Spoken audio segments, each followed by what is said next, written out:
Hey everybody, it's John back again with a new Lick of the Week video. It's been a long time since I've had a chance to even post a Lick of the Week video.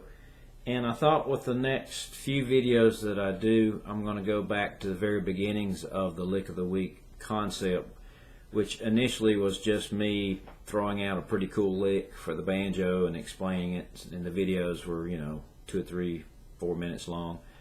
Maybe 5 minutes long, but somehow through the years they evolved into these real expansive videos that went upwards of 25 minutes. So I probably won't be doing any of those anytime soon, but I thought it would be nice to get back to the humble beginnings of the videos and just post some cool licks.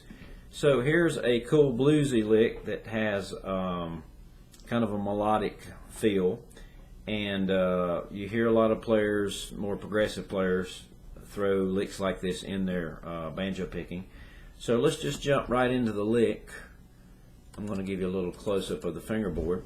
And this will work pretty much in any capoed position. I'm going to play it in G here, obviously, but you can capo, at the typical places. And the lick transposes up anywhere you want to play it. So the basic lick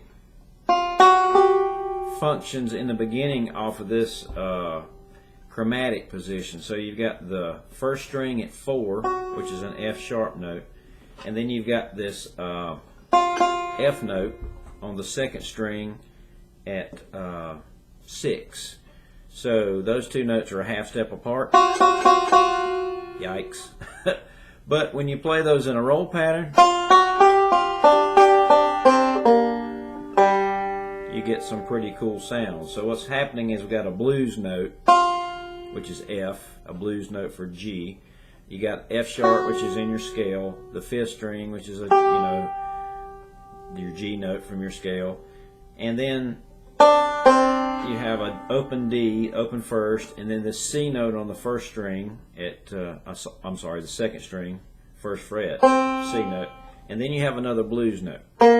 So in total you have an F and a B flat. Those are both blues scale notes for G. Now if you apply those notes to a roll pattern, the typical roll you might hear is starting with the index finger, 2, 1 with a middle, 5, and then play the 2nd string again, keep that F note down, play the 1st string open. So you have 2, 1, 5, 2, 1, then come back and play the 5th with your thumb.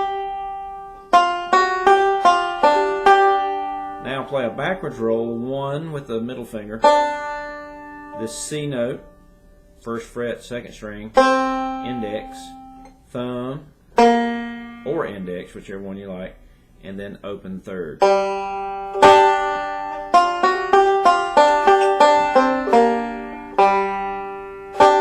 And you notice I did a little bending there, which is optional. I kind of warbled that B flat note a little bit out of tune because I like the sound of it.